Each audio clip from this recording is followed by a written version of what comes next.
Hasu One of us winning. has to not be here. Yeah, for one of us not to be here, because like we both can't seem to witness it at the same time. So we'll see what's gonna happen. It is gonna be Wompeats versus Hasu, Protoss versus Zerg, a pink Zerg versus a green Protoss, and it will come down to spawning locations as this is a full cross spawn here on Tal'Darim Altar.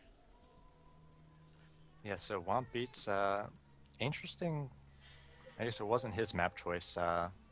Womp beats spawning as the pink Zerg player, and it looks like he is going to be cutting drones once again in favor of that early pool. So it's going to be the same strategy as last time his teammate used in that early ZVP, and Rocker was able to turn that one around, defend against that early pressure, and go for the win. But we'll see whether Wompeats has any more success than the first Zerg did for Binary Gaming.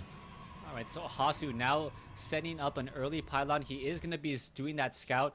This is a little bit of a benefit for Hasu that it is going to be a full cross spawn. It may take a little bit longer for the units to find and make their way in. Spawning pool is about halfway completed already, so it's going to be 30 seconds before Zerglings will be started. And then after that, I believe Zerglings take 17 seconds to build, I believe. No, 24 seconds to build. So not long after that, we're going to have a lot of units on the front door. It's very important that Hasu scouts this out. He did scout in the wrong direction, quote unquote, not finding his opponent immediately, but he should come across those Zerglings in just a matter of seconds. Yeah, that's a pretty early forge, a 13 forge for Protoss. A lot of times we see, 14, 15 forge even, but pretty safe play from him, and he is going to be able to get in there and see that pool timing. We've got Extractor Trick going for Womp Beats.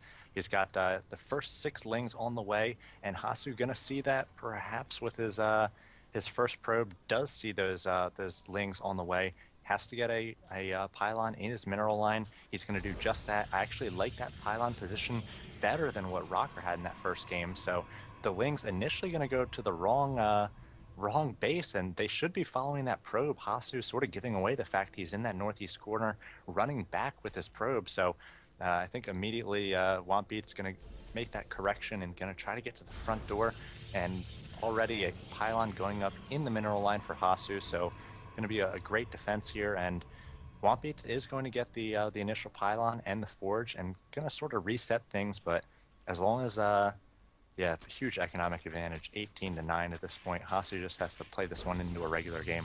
Yep, he's in a great position here. The pylon, the photon cannon is going to complete in just a second. The probes are now going to back away, clump up into a ball, fight back. And with the photon cannon here, Hasu now just needs to continue to warp in more and more pylons, make sure he doesn't get supply blocked. He does have he is now sitting at 19/26. He can still train up even more probes, and at 19-11, Hasu is in a great position here, knowing that he has the economic advantage. I like it. He's added a proxy pylon to the southern portion of the map, which is going to be great to warp in and put on some counter pressure, which is the correct play after you do defend something like this. And he's also adding warp gates there, so or adding gateways. So he's going to have a 4-gate coming. Needs to get that cybernetics core down. Actually, he might just forego the cybernetics core and just go straight zealot pressure. That would be an interesting play to see. As yes, we do have 4 gates in the southern portion of the map, so just going to go for straight zealots, I think. Adding pylons back at home, going to be safe there, and maybe if Wompeats thinks that an expansion is coming rather than more of this traditional gateway pressure, he's going to be in trouble. Yeah, Hasu right now saving up a lot of energy on his Nexus. He had planned this all out. He's going to chrono boost out four zealots off of these 4 gateways here, and this is absolutely beautiful. He's going to be able to clean this up. The Zerglings were on hold position for some reason as a zealot able to get in a free kill there. And Hasu is just going to slowly expand, make it appear. Oh no, Hasu accidentally losing one of his zealots here. Trying to do a little bit of stutter step micro on his zealot. Able to deal a little bit more damage, but the zealot does get taken out. Yeah, so he's going to have a lot of zealots in the south here already with 3 of them. I'm not sure, he hasn't showed them, so he's going to wait till he gets 6 or 7, chrono boosting those bad boys out, and then he's going to hit the front door. So many zealots, speed only halfway done, so those zealots are going to be able to kite forever, and once you get into that 5 or 6 zealot range, you need so many lings to take those down. You probably need 25, 30 lings to take down that many zealots. Yeah, we'll see what's going to happen. The 4 zealots going to simply walk inside the base, 4 Zealots against 6 Zerglings. The Zerglings are going to be going, what the heck? Where did these guys come from? This hatchery most likely will get canceled. Not enough production. More Zerglings now being trained, but the Zealots are in a very good position. They are not going to get surrounded at all, as one Zealot may have a very bad day. Nope, it is joined by his brethren, and we'll see what's going to be happening next as the Zealots are trying to regroup together. Zealots taking or dealing a lot of damage here, and this hatchery may be time to allow the Broodlings to perhaps join in on the fight as well. Queen coming in, more Zerglings now running all the way back home.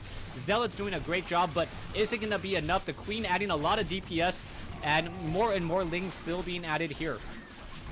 Yeah, these Zealots still ripping through Lings, though. The resources lost sort of even at this point, and Hasu has to get this hatchery. If he doesn't get the hatchery, this is an utter failure, and the game's kind of probably reset a little bit. But another 3 Zealots come in here. They've got full shields. They're going to do the tanking this time. So now 7 Zealots, and sort of hit the breaking point here with more Zealots coming in, where Wompeat's not going to be able to handle this. It's 42 to 22. Just 4 Lings coming at a time. Not that many drones to support the 2 hatchery production. 1 hatchery does go down. It's 18 probes to 13 drones, and this one will be over in just a moment. All right, so yeah, like a lesson in futility. Zealots trying to take down a Zerg egg, not gonna work out all too well. The Zealots now making their way inside the main base, but the sheer number of Zealots is gonna be simply too much. Zealots with shields, and there is the GG Hasu countering the 5 pool with a proxy 4 gate and doing very well, putting up Team vVv 4-2 over Binary Gaming. Yeah, taking